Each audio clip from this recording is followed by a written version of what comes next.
Okay, I'm going to go a little bit deeper into this whole confession thing.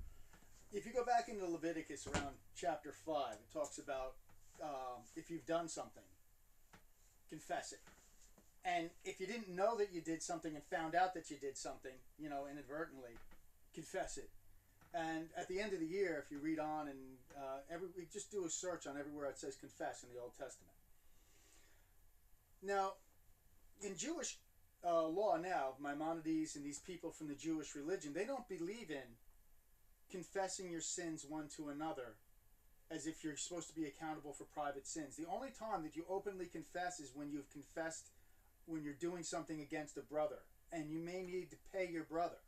And according to the Old Testament, you paid your brother, you recompensed him for any type of money damages plus 5% more. So the 1/5, or not 5%, 1/5 more. What's that? 20%, 20% more. So this was Old Testament. Now when James wrote to the 12 tribes in Jerusalem, the Christians were still practicing legal Christianity. So even in the Gospels, when it talked about the Gospel accounts, they were practicing legal Christianity. When John came baptizing, people were coming and confessing their sins like they did to the high priest, to John, and then they were washed of their sins like the scapegoat. Even Jesus, when he sent out the 70, were to baptize people. Jesus didn't do any baptizing, other people baptized him, but the baptism was more like John. But the idea was that of the legal idea of confession. Now, every year the high priest got up and he confessed everybody's sins. Okay? Now when Jesus hung on the cross, something changed. Something changed. But these Jewish believers remember the preaching of the law, because that's what Jesus did before he was hung on the cross, is he reminded them of the law. Except for he didn't follow the law of the Sabbath, because he was the fulfillment of the Sabbath. So it's kind of strange.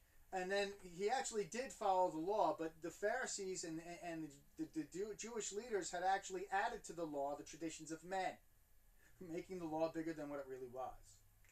Be that as it may, when you're baptized under the blood of Christ, you confess that you're a sinner.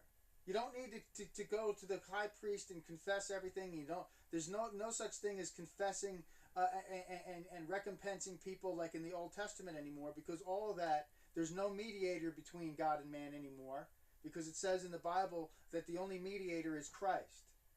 And to him, and you don't have to keep confessing over and over again. Your sins are covered by the cross. This is why the high priest got up every year, and every day they got up and they were listening to sins over and over again. That ended. Confess your sins and be faithful. He is faithful and just to forgive you all of your sins. Because this idea of confession brought you back into slavery again. Now the Jewish believers, including James, were still practicing Judaism. This is what happened with Paul. And actually it happened with Peter. I'm going to explain it to you, because Peter was the one who was told to go to the Gentiles, because the Jews were still thinking of Moses. When Peter went to the Gentiles, God told him that ended. You can eat unkosher now. And he did. And then he had to go back to the elders of the church who were Jewish, and they didn't like it. They were like, Peter, you went in with Gentiles, with the Goyim, and you ate with them? You ate unkosher food? Peter was rebuked to them. Peter was rebuked by the elders of the church. By the way, they were men from James.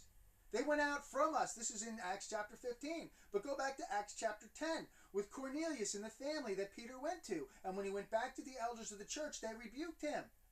And these same elders were kind of mad. And they had in chapter 15 of Acts, they said, unless the Gentiles are circumcised and follow the law of Moses, they can't be saved, which was untrue.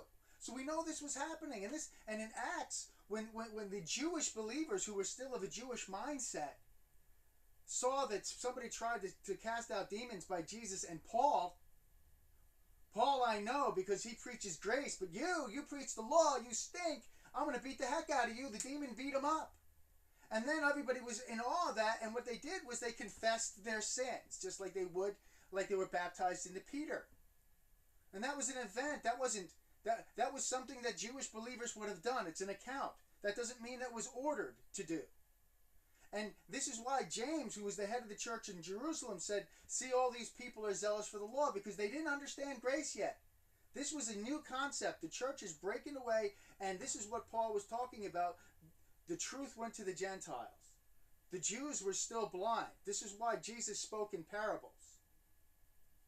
So the confession of sins to one another, you don't find it really anywhere in Paul's messages.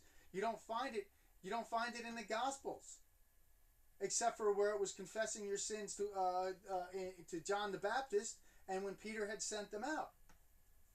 But you don't find this idea of confessing, except for confessing Jesus. Look it up. Look up the word confess. All right. It's not there in the New Testament, except for the Judaizing Christians and the Judaizing Christian writings. It's not there. So in the Old Testament, and even in Jewish practice today, Jewish people do not confess their sins and this is what happened. The Christian church had moved away from Judaism. Constantine started putting the church together, but even before this, James was widely read because he was a huge pillar of the church of the Judaizers. And so this crept in, this idea crept in, especially when the Jews went their way and the Christians went their way, and they took James, which by the way is not even Jewish thought anymore, and this idea of confessing to one another, and they held on to it. That's what happened. And then Constantine, when he unified the church, everybody was still arguing with one another. It didn't mean that, it just said that we're going to make the Bible, we're going to put the Bible together and this is it.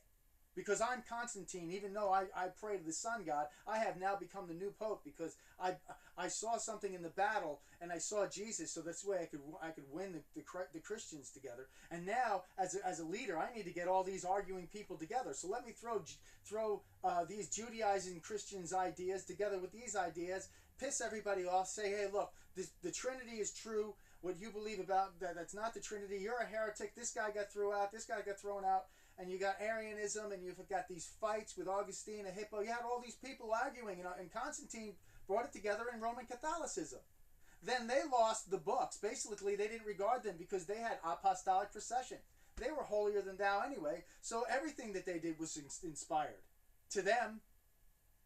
So then Martin Luther gets a hold of the letters, and they're like, well, the letters are inspired by God, and we're the same thing, but we don't need that because we're inspired. So we have all these letters. And there were apocryphal letters in there, and they had to sort through them and everything like that. It was a mess. And then they put it together, and Martin Luther actually took the disputed books and put them in the end of the Bible and put a little paper in there telling you about it. But that was taken out. This is all in Christianity, ladies and gentlemen.